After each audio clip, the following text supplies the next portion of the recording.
Okay, here we are again. Now, as usual, I need to check my audio. That's fine. And let's see here, sharing screen. And as usual, I have to clean up my desktop clutter. And we're in business. Okay, so here we are with example 5. Okay, as usual, where are you and what do you got? We are in 3 dimensions, right? Our vector field has 3 components. That's so the giveaway there. Also a giveaway is that we've been asked to compute a flux, and there is no such thing in, well, there is no surface flux in 2 dimensions. No such thing as a surface integral in 2 dimensions. Okay, so on our diagram, again, I got to clean up from last time here. We are in R3, looking at the R3 diagram. And again, you know, look, don't forget there's an R2 diagram up here. And for the appropriate questions, you got to look at the R2 diagram. These are in R3. So we're there. We've been asked to compute a flux. There's our fluxes. And when you've been asked to compute a flux, that vector field you've been given, the diagram, come here. The diagram suggests I should compute the divergence of that vector field. So let's do it. Let's compute the divergence here. And divergence of F is, okay, the X partial of that, which is Z, plus the Y partial of that, which is minus Z, plus the Z partial of that, which is 0, which adds up to 0. So my divergence is 0. Let me show you the landmine. Here's what a lot of students do wrong. This is such a tragedy. I hate to see this. Oh man, it's so tragic. And I see the lure, right? I see the pull to do the following. You see that the divergence is 0, and you've been asked to compute a flux. And so many students will say, "Oh, a flux." Well, fluxes are triple integrals of divergence. And we just computed the divergence was 0. And so therefore I get 0. And a lot of students will write this down and, you know, call it. This doesn't work. It really, really doesn't work. This is maybe 3 points out of 20 because nothing in that argument is valid. Going over to the diagram, sometimes fluxes are triple integrals. But remember, these theorems come with conditions. There's conditions on using the divergence theorem. To use the divergence theorem, your surface has to be a boundary of a region. There has to be a solid whose boundary is your surface. You have to have an anti-boundary surface, however you want to see it. Is that the case here? Well, for one thing, it's not. For another thing, the student did not address it, right? This hypothetical, argument here where the student writes, that. So, in fact, this surface, though, is not a boundary. We can, let's give an exploration of that real quick here. And I guess I'm going to clean up this. Okay, let's think about our surface. Our surface is, well, there's an upside down paraboloid. We're looking specifically at the part of that paraboloid where Z is positive.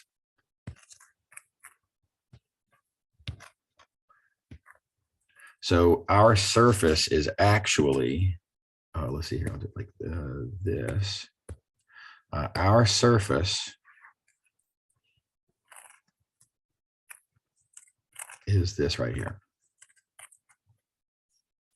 Okay. And that's not a boundary. That's an upside down bowl, right? And it's just, it's not a boundary of anything. It does not enclose any volume. It doesn't enclose anything at all. So any assertion then about using the divergence, no, there is no divergence theorem to use. It's not that the divergence theorem is false, it's that divergence theorem doesn't apply.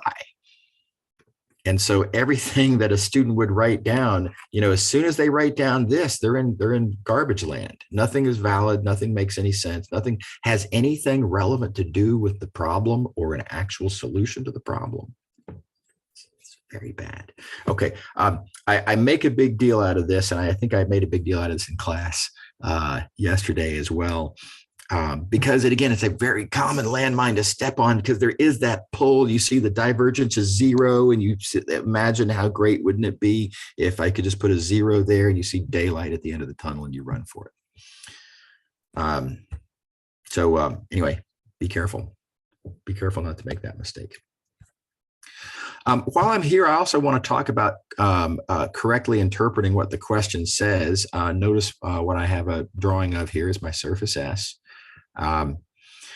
Sometimes the way students draw things misleads the students into thinking about, into misunderstanding what the surface actually is. Sometimes the drawing actually can be deceptive.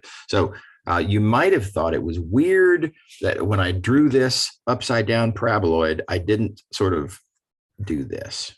I didn't draw and there's the sort of the edge. Normally we draw edges. If you do that, you have to make a very conscious note in your mind that what you've drawn there is the boundary. It's not a corner. It's a boundary. This is where our paraboloid gets sliced off. From all the bit at the bottom, it gets sliced off by this plane here, cuts through it, and everything below that just kind of falls off. Okay, leaving this surface open. This is still open at the bottom. But when you draw this, a lot of students' imaginations then will kind of fill in and say, oh, well, then, but don't we also have that? Isn't that part of my surface? No, not at all, and not in any sense. And there's nothing about what's written up here that suggests it. And you gotta make sure to interpret the question as it's written. This very clearly says that we're looking for points for which that is true. Here, let me go back to the correct colors here. I need this to be true, which means I've got to be on the paraboloid.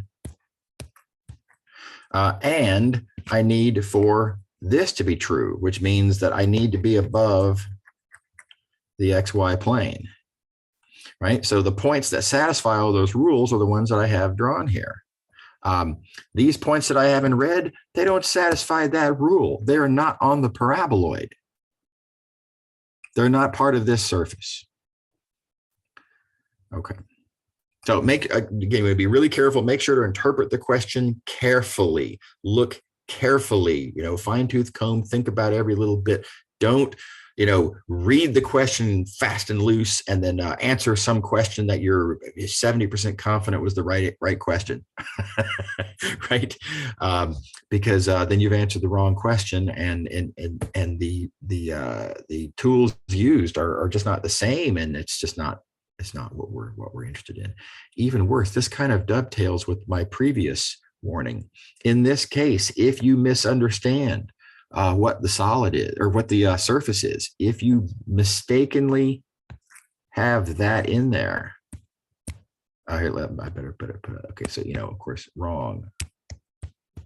Right? If you mistakenly have that bottom thing in there, then all of a sudden your misinterpreted surface is a boundary of a solid, and that would lead you to write down Gauss's divergence theorem and think that you have a right answer, and it's just as wrong as the previous complaints that I made about such a thing. It's equally not an answer to the question at hand, and it just doesn't work. It doesn't make any sense, and the fact that it's the correct answer to a different question is just not relevant.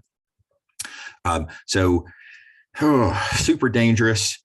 Be careful to interpret the question correctly, and be careful that if you're going to use something like the divergence theorem, make sure that you confirm that you're looking at an actual boundary surface. Because if you're not, then it's all nonsense. Okay, enough of that. Enough of the warnings. Okay, so back to the actual question here, and we have this surface, and divergence is 0. What do we do with divergence being 0? We definitely don't use the divergence theorem, right? This is not a closed surface. So what do we do? And come back over here to the diagram. And, I don't have this drawn on the diagram, but make sure to recall that a vector field whose divergence is 0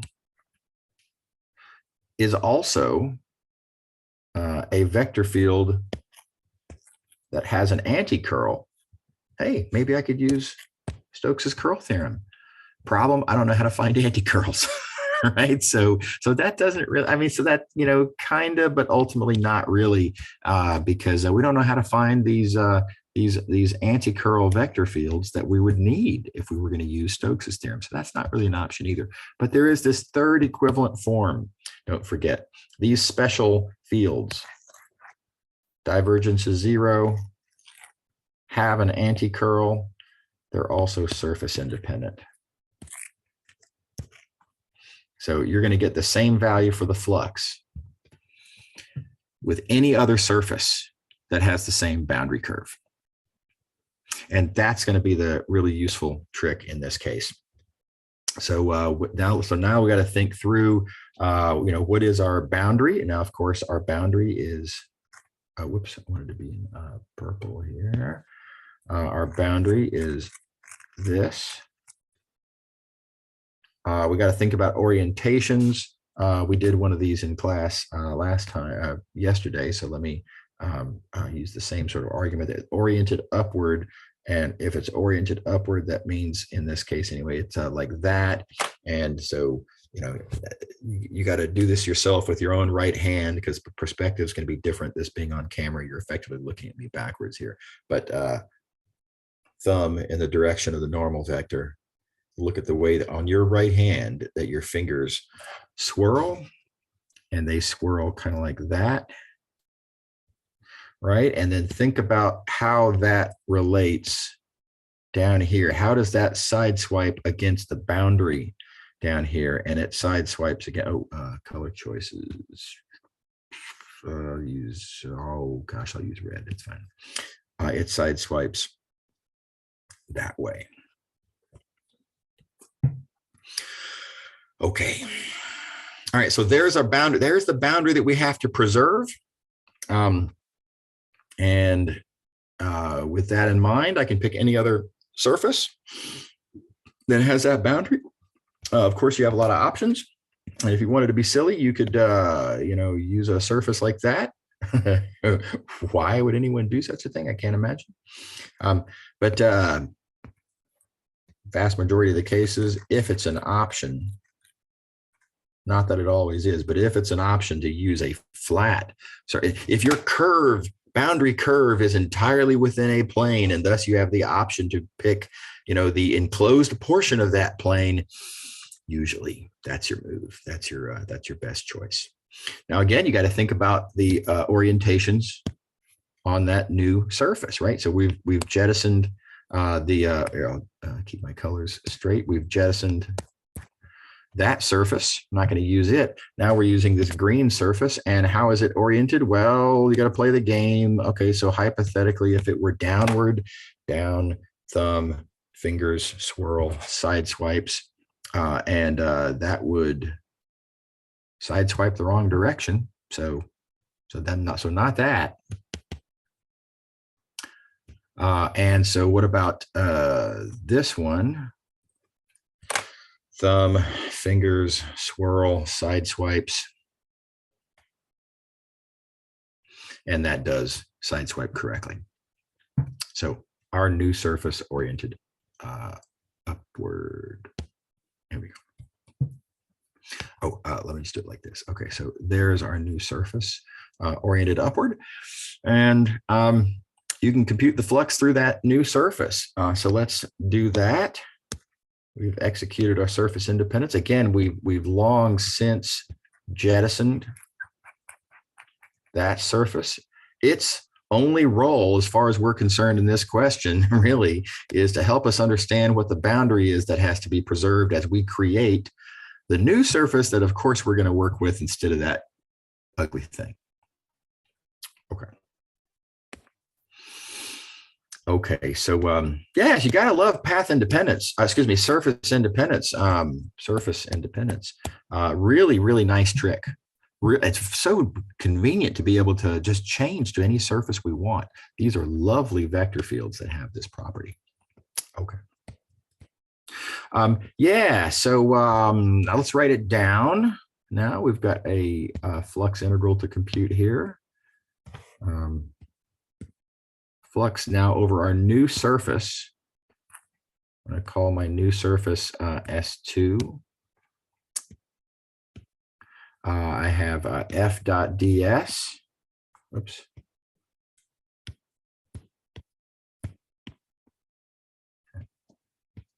Which, of course, you can write down several different ways. And if you want to parameterize, you could. But in this case, look what happens. If I instead play this move, I'm rewriting the ds vector as little n ds scalar, because I can write down that little n vector very easily. I know I can see exactly where it is. There it is. It's 0, 0, 1. It's part of a flat, perpendicular to a part of a flat plane and pointing upward. It has to be 0, 0, 1. So when we write it all down together, then that normal vector being 0, 0, 1, our original vector field being where there's so many colors, xz minus yz 0. This just turns into 0, which is pretty sweet. Okay, so Stokes, excuse me, surface independence here was a huge win. Huge win. All right, now that said, I am going to show you how to use Stokes's theorem, which is why I misspoke there. I was thinking ahead. How to use Stokes's theorem to solve this problem. It's arguably just as good. I don't know, by ballpark just as good. Let's see that in action. I'm going to, whoops, I'm going to slide all this out of my way here. Put that down there. Let's remind ourselves of our picture.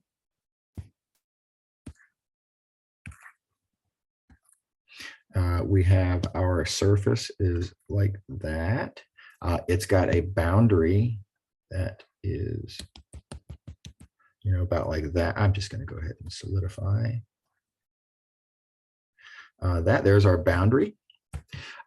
Stokes's theorem. In order to apply Stokes's theorem, let's go back to here, remind ourselves what we're doing. We gave ourselves a maybe on that because we don't know how to find the anti-curl, right? Here, let me clean up the mess here. We'll do this over again.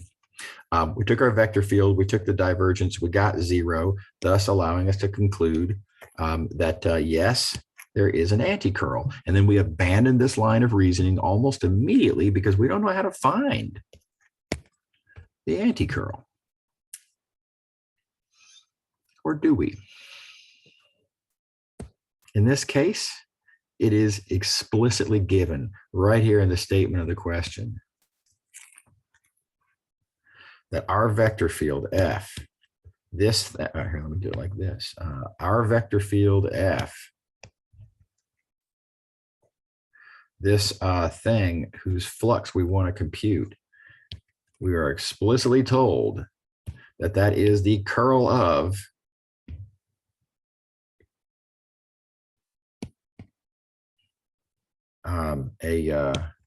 an explicitly given field here. I didn't even give a name to it. I guess I'm going to give, let's call it G. It is the curl of G. So my anti-curl is given. So, you know what? We can use Stokes' theorem after all, as it turns out. Stokes' theorem, again, the anti-curl is given. It's G in this case. So, you know, this diagram is generic, of course. But a line integral around the boundary of the anti-curl field will compute the original flux for us. So, okay, back to here, we're going to be looking at then a line integral. Line integral around this boundary curve, boundary of S, of our anti-curl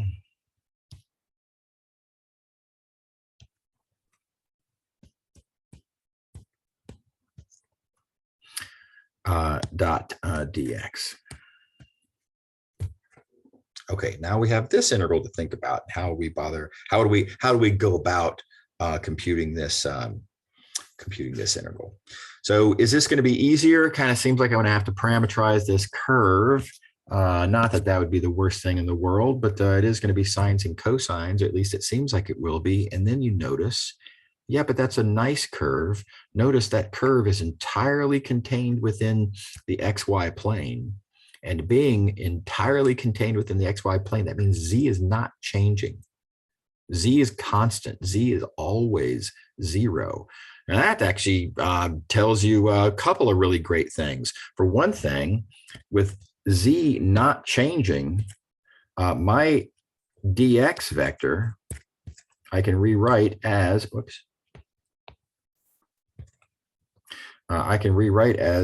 dx dy, and it's tempting to say dz, but z isn't changing. So dz is 0. And the other observation that you can make is that, well, as I just said, on our curve, z is 0, and that makes that 0. Right? So for more reasons than we need, this dot product is 0, and therefore that integral is 0. So, you know, take your pick. Do you like this Stokes' theorem, you know, anti-curl approach? Again, capitalizing on the fact that the anti-curl happened to be given. It wasn't immediately, I didn't use the word anti-curl is, right? But it's implicit in the algebra that's written here that I am telling you the anti-curl, right? Or if you like the surface independence argument, that's also really crisp. It's really efficient, and another fine way to do it. That surface independence approach down here, yeah, also just fine. And I don't know which one I like better, to be honest. They're both really good. Okay. All right. Last example. Again, in 3 dimensions. Again, we're computing a flux. Whoops. So going back to our diagram, again in 3 dimensions, again, we're computing a flux. So again, whatever our vector field is, we're going to compute the divergence just because it says so and because it's likely to be useful. We compute the divergence of this vector field, and let's see, divergence of F is X partial of that, which is 1, plus the Y partial of that, which is 1, plus the Z partial of that, which is -1, which adds up to 1, which is not 0. And that tells me right away, did not get 0. That means don't even think about trying to find an anti-curl using Stokes' theorem, nothing of the sort. That's not going to work. Right? There is no anti-curl. So waste of time. Okay, so let me just put a big red X through this. We won't entertain that anymore. Oh, also, no surface independence. Forget about surface independence, right? So you're stuck with the surface you got. Okay. Okay, now, but let's think about our the other possibility. You know, maybe we can possibly use this theorem. Maybe we don't have to brute force this. Can I use the divergence theorem? Well, I would need to know if there's an anti-boundary region.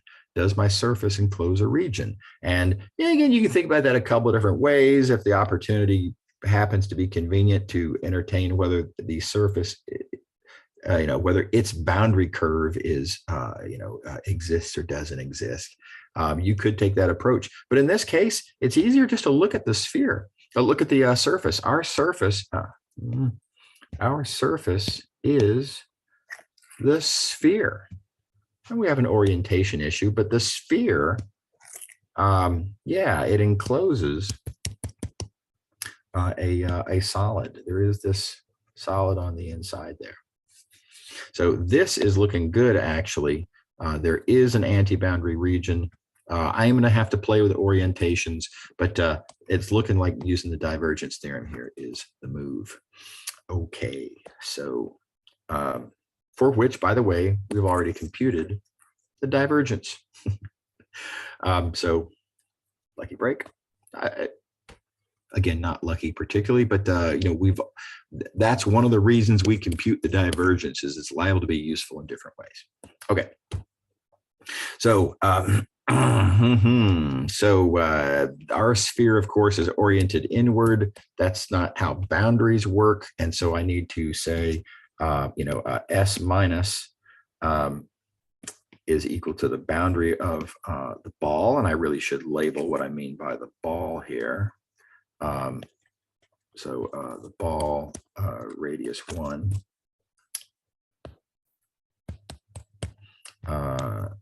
centered at the origin. Unit ball, I guess I could say even.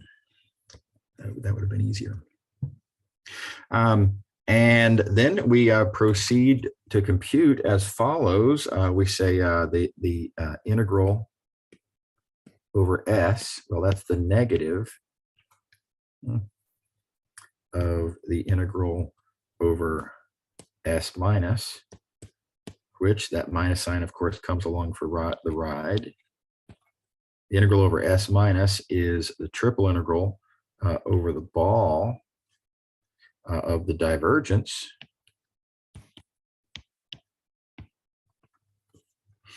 Right, and we've turned our flux question into a triple integral problem. Oh, and of course we computed the divergence already. The divergence was 1.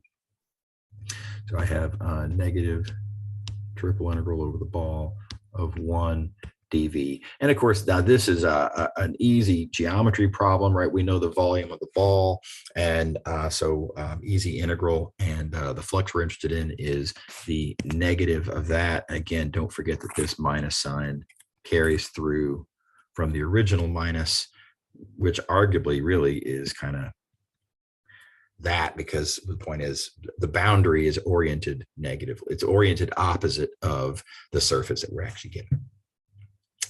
So there you go. That one works out pretty nicely.